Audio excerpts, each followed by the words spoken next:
मैं doctor Kalyan Singh Champawat, MBA PhD, world best trainer, world best operator, world best management guru, UNO का award. मेरा ये video media, दोस्त, समाज और सबको विनती है कि इतना वायरल करो कि देश के प्रधानमंत्री नरेंद्र मोदी जी, हाईकोर्ट और सुप्रीम कोर्ट के चीफ जस्टिस, गवर्नर और राष्ट्रपति तक पहुँचे। 12 साल की उम्र से एक भी व्यसन नहीं है, चाय का टेस्ट भी नहीं किया है, कलर कपड़े और सोना चांदी को टच नहीं किया है। पहले से 1 BHK फ्लैट में रहता हूँ, जहाँ टीवी, फ्रिज, AC, पलंग, कबाड़, तिजोरी, टेबल, कुर्सी, सोफा कुछ नहीं है। त्याग मेरा जीवन है। 12 साल की उम्र में नियम लिया था कि 12 साल की उम्र से कमाता हूँ 1% मेरा और 99% मैं समाज सेवा में लगाता हूँ। और 1985 में RSS में जुड़ा हूँ, अखिल भारतीय विद्यार्थी परिषद। मैं शिक्षक हूँ, ट्रेनर हूँ, मोटिवेटर हूँ, मेंटर यानी कि पथदर्शक हूँ। क्लासेस चलाए, युवाओं को निर्व्यसनी, शक्तिशाली, बुद्धिशाली, प्रभावशाली और राष्ट्र भावना वाली बनाए। 15 अलग अलग खासियत हैं। एक भी गलती बिना रोजाना 12 घंटा, ऐसा 100 दिन 1000 घंटे तक बोलने का वर्ल्ड रिकॉर्ड है। दुनिया के कोई आदमी 2 घंटा बिना गलती नहीं बोल सकता है। मैं गुजराती, हिंदी, इंग्लिश तीनों लैंग्वेज में बिना गलती 1000 घंटे तक बोला हूँ। और RSS में 25 साल सेवा की। गुजरात में सरकार चलाने के महत्व के 5 अंग, सब सूत्र, सब योजनाएं, बजट, 182 विधानसभा में प्रवचन और MLA, MP और अधिकारियों, DSP, DDO, collector, secretary, director, commissioner सबको 20 से 25 साल तक ट्रेनिंग दी। करीबन 10,000 जितने युवक युवतियाँ सरकारी नौकरी में लगे हैं। मेरी private limited company registered smart training and research centre private limited company. अब मेरी तकलीफें शुरू होती हैं। 2014 में नरेंद्र मोदी जी प्रधानमंत्री बनने जा रहे थे। मैं प्रवचन लिख ही रहा था और उनके साथ प्रवचन कर भी रहा था। जैसे कि गुजराती में एक झलक भी दे देता हूँ। मैंने कम से कम 1000 से ज़्यादा पॉलिटिकल प्रवचन किए हैं। एक भी चुनाव नहीं लड़ा हूँ और बीजेपी में कोई भी पद मैंने ग्रहण नहीं किया है। ગુજરાતની ગરવી સંસ્કૃતિના સાચા રક્ષક, ગુજરાતની અસ્મિતાના રખેવાળ, ગુજરાતની વિકાસ કથાના શિલ્પી, ગરીબોના પેલી, હમદર્દોના સાથી, અનાથોના નાથ, ગુજરાતના સમ્રાટ, નવધારાના આધાર, ગુજરાતના સૂત્રધાર, ગુજરાતના શેર, સમસ્ત સમાજના પ્રેરણાદાયી મૂર્તિ, માનવના મસીહા, ભારતીય જનતા પાર્ટીના પ્રહરી, પ્રભારીને પદદર્શક એવા જાંબાદ, છવાવર્ત, વીર, બહાદુર, શક્તિશાળીને ફોલાદી તાકાત ધરાવતા નિષ્ઠા, જેમનો બળ છે, સેવા જેમનો ધર્મ છે, પુરુષાર્થ જેમનો કર્મ છે અને સમર્પણની ભાવના જેમનો મર્મ છે, ગુજરાતના લોક લાડીલા, લોકપ્રિય, લોકમાન્ય, અદમ્ય લોકચાહના ધરાવતાના લોકોના હૃદયમાં વસતા એવા સાચા હૃદય સમ્રાટ, માનનીય, વંદનીય, આદરણીય, સત્કારણીય એવા ગુજરાતના ભૂતપૂર્વ અને સર્વશ્રેષ્ઠ મુખ્યમંત્રી જ્યારે સમગ્ર ભારત દેશના વડાપ્રધાન બનવા જઈ રહ્યા છે ત્યારે ઉપસ્થિત લાખોની જન્મેદની એમની જોશીલી અમૃતવાણીથી રસ તરબોળ કરશે।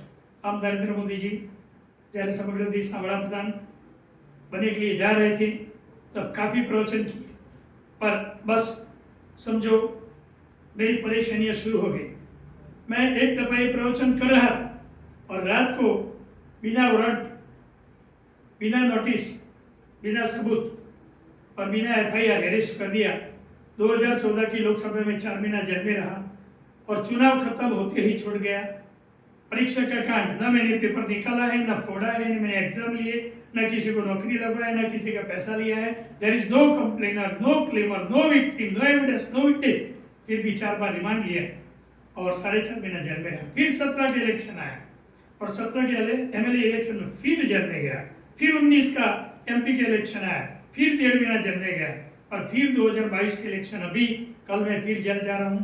ये पैरोल सीनियर सिटीजन के हिसाब से 14 दिन से बाहर था, आज 14 दिन खत्म हुए हैं। 4 महीने से मैं जेल में हूँ। ये चुनाव पूरा होगा, फिर मुझे ये जमानत मिलेगी।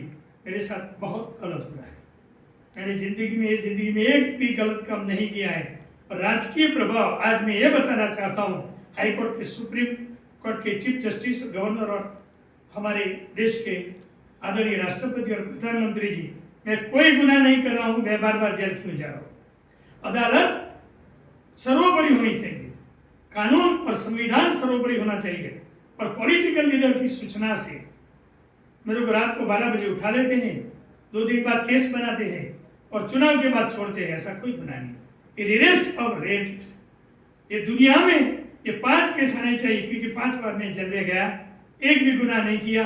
मुझे पता नहीं है मैं क्या करूँ। एक बार एट्रोसिटी का केस किया, वो व्यक्ति एट्रोसिटी में, एक बार छेड़ती का केस किया, मैं उसको मिला ही नहीं, न मुलाकात, न फोन, न मीटिंग और न चर्चा। और फिर ये परीक्षा सरकार लेती है, पेपर सरकार पढ़ती है, 21 बार पेपर पढ़े, और न प्रेस का मालिक, न मिनिस्टर, न सेक्रेटरी जेल में जाता है। हमारे जैसे स्टूडेंट, शिक्षक वो जेल जाते हैं। क्या उन्होंने पेपर पढ़ा है? क्या पेपर निकाला है? क्या ऑर्डर दिया है? निर्दोष लोग क्यों मरते हैं? कौन गुनहगार है? सच बोलने की मेरी आदत है। अभी 1 साल पहले मैंने प्रेस किया, गुजरात में घास चारा कांड हुआ, गौचर विकास का 100% कांड, 250 ग्राम पंचायत, हर ग्राम पंचायत के 10 लोग, 2500, और 10 कॉन्ट्रैक्टर हर गांव के, तो 2500, 5000 लोग जेल में जाने चाहिए। मैंने शिकायत की, मैं जेल में गया। क्यों? मैं ये सवाल पूछ रहा हूं, अगर सरकार में गलत हो रहा है हिंदुत्व के नाम से, अगर घास चारा कांड होता है, गौचर कांड होता है, और ये एग्जाम में बार बार पेपर फूट जाते हैं, तो क्या हमें चुप रहने का? अगर बोले तो ये गुनाह है, तो संविधान कहाँ है? वाणी स्वातंत्र, विचार स्वातंत्र, व्यक्ति स्वातंत्र कहाँ है? अगर आजाद देश में सरकार में कुछ गलत हो, क्या हम नहीं बोल सकते? मुझे 500 से ज्यादा मेडल और 1000 से ज्यादा सर्टिफिकेट मिले हैं। मेरे पास 15 से खासियत है, एकदम फास्ट रीडिंग, फास्ट लिखना, फास्ट मैसेज करना, 1 मिनट में हाइकू लिखना, 15 मिनट में छंदोबद्ध काव्य लिखना, 1 घंटे तक हाथ पैर हिलाए बिना तैरना, और repeatedly hard sentence Gujarati, Hindi, English, Sanskrit में फास्ट बिना गलती बोलना, और कैलकुलेटर से फास्ट करना, गिनती फास्ट करना, अलग अलग 15 खासियतें जो विश्व में किसी के पास नहीं। और मैं चुस्त राष्ट्रभक्त हूँ, मेरा काम यही है। ऐसे राष्ट्रभक्त को बार बार जेल में क्यों भेजा जा रहा है? और अदालत के जस्टिस को मैं 5 लाख से ज्यादा इनाम देना चाहता हूं, अगर वो सबूत करे तो। सिर्फ पुलिस अधिकारी और पीपी यानी कि सरकारी वकील जो मौखिक दलील करते उसको एक्सेप्ट कर देते। नीचे की 2 कोर्ट में कभी न्याय ही नहीं मिला। चुनाव पूरा हुआ, हाई कोर्ट ने जमानत दे दी। तो भाई कोई केस ही नहीं है, कोई गुनाह नहीं किया, तो कलम गलत क्यों? गलत कलम का इस्तेमाल करके मेरे जैसे हजारों लोगों को बार बार जेल में भेज दिया जाता है। मैं एग्जाम देना चाहता हूँ। एग्जाम्पल, साबरमती की सेंट्रल जेल में हर साल 15,000 कैदी आते हैं, सिर्फ 1% को जेल होती है।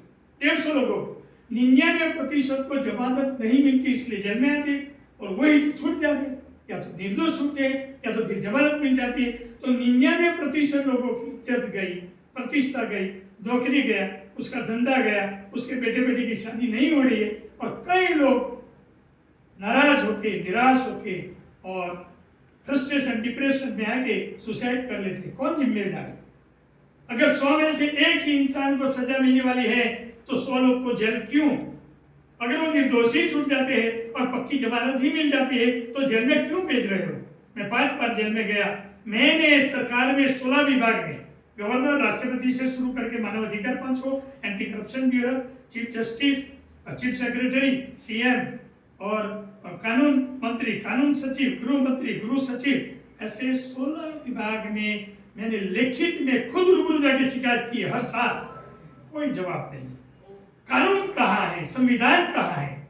और भारत में लोकशाही सर्वोपरि है, तो एक पॉलिटिकल लीडर की सूचना कोर्ट में क्यों चलती है?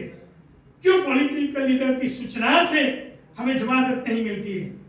मैं फिर बोलता हूं, मैंने सामने से बोला है, मेरा नार्को टेस्ट लो, मेरा लाई डिटेक्टिव टेस्ट लो, और जो जो गलत है, ऐसे में 50 लोगों का नाम दिया है, और हर बार मैं एफिडेविट करके शिकायत करता हूं, कोई जवाब नहीं मिल रहा है।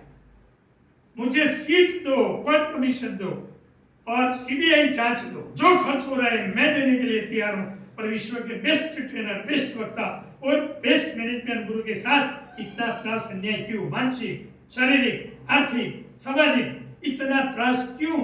हमने ये जिंदगी में कुछ भी गलत नहीं किया है। इसलिए मैं आदरणीय राष्ट्रपति जी, आदरणीय गवर्नर श्री, हाईकोर्ट और सुप्रीम कोर्ट के चीफ जस्टिस जी, आदरणीय प्रधानमंत्री श्री, मेरी एक केस की जांच कीजिए, सीबीआई सीट कोर्ट कमीशन बिठाइए, खर्च मैं देने के लिए तैयार हूं, पर मैं जो 5 बार जेल में गया, कोई गुनाह नहीं किया है, ये रजिस्ट ऑफ रेप केस है और मेरे जैसे हजारों लोगों के साथ ऐसा हो रहा है। मैं तो आरएसएस का आदमी हूँ, 25 साल के आरएसएस की सेवा कर रहा हूँ और बीजेपी के लिए मुख्य 5 फिर से बोलता हूँ, हाँ सब सूत्र, सब योजनाएं जैसे कि स्वर्ण गुजरात, पांचे गुजरात, कर्मयोगी अभियान, मिशन मंगल, सखी मंडल, सेल्फ हेल्प ग्रुप, अमृतम 100 के 500 सेंटर, वन बंधु, सागर की टैलेंट बुक, ज्योतिर्गढ़, ऐसी 100 से ज्यादा योजनाएं दी, पूरा बजट बना के दिया। 0.1% 2440 करोड़, तो ये कहाँ जाता है?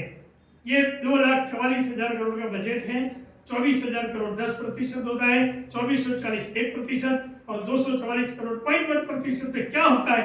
ये गिनती करके मैंने दिया है, पर ऐसी पॉलिसी अमल में नहीं आती है। मैंने 150 योजनाएं बनाई है, बजट का सिर्फ 25%, केंद्र सरकार का बजट का 25% और गुजरात गवर्नमेंट का 25% अगर प्रजा के लिए वापरा जाए तो भाजपा को लोग भगवान मानेंगे, भाजपा की पूजा करेंगे।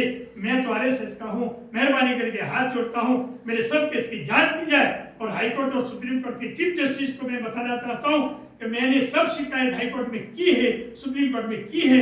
अब बिना गलती मेरे को फिर जेल नहीं होनी चाहिए। मैं आप सबसे प्रार्थना करता हूँ। जय हिंद, जय भारत, वंदे मातरम, भारत माता की जय, नमस्कार।